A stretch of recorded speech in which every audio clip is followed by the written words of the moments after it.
The Pentagon announcing today a new $100 million military package of aid for Ukraine. It comes after Senate lawmakers sent a $40 billion aid bill to President Biden's desk. Today, the president welcomed to the White House leaders of Finland and Sweden. Just yesterday, the two countries officially applied to join the NATO alliance. President Biden calling their applications a victory for democracy. There is no question NATO is relevant. It is effective, and it is more needed now than ever. The indispensable alliance of decades past is still the indispensable alliance for the world we face today. But not everyone's on board.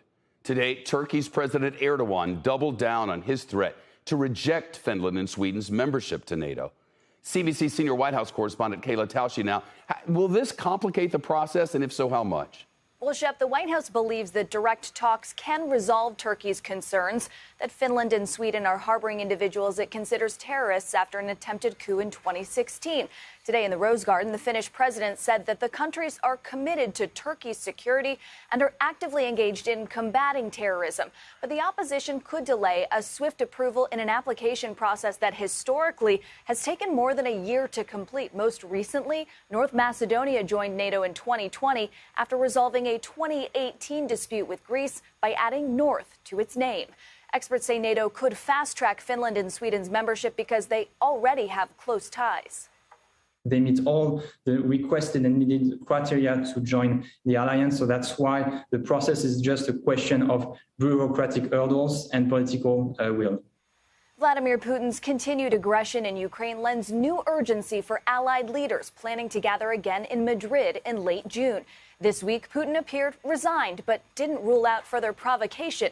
Speaking from the Kremlin, he said Russia had no problem with the two Nordic countries joining NATO, so long as there was no expansion of military infrastructure, as there's been in the Baltics.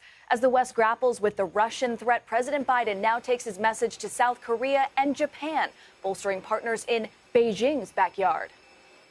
The message we're trying to send on this trip is a message of an affirmative vision of what the world can look like if the democracies and open societies of the world stand together to shape the rules of the road, to define the security architecture of the region, to reinforce strong, powerful, historic alliances. The leaders of Japan, India, and Australia are preparing new economic pledges in the region. The White House says it's also possible North Korea punctuates the visit with a new missile launch.